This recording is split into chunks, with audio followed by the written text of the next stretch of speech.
başında çölde kaldım, ayakkabım çırık. Torpaq isti, adımı soruşan olmadı.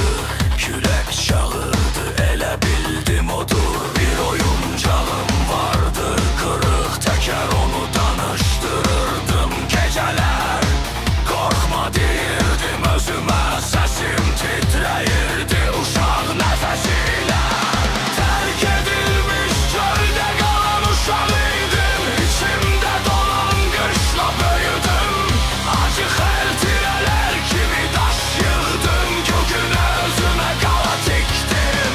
Tərk edilmiş çöldə qalan uşaq idim, səssiz qışqıran dodaq idim.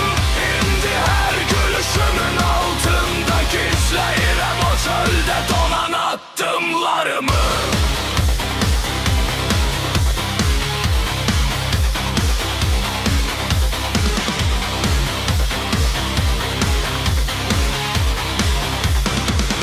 İllər keçdi, boyum uzandı, üzüm değişti.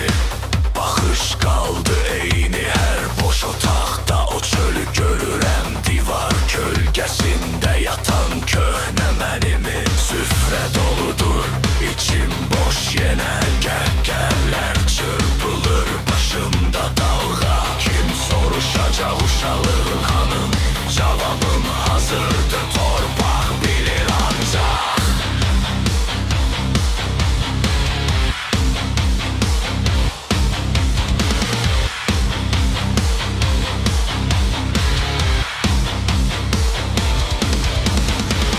Gözüme yuxu gelmir, gece uzanır.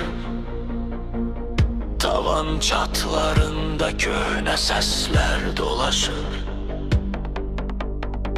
Qayıt geri, məni buraxma deyən o uşaq hələ də içimdə ağlayır. Əlim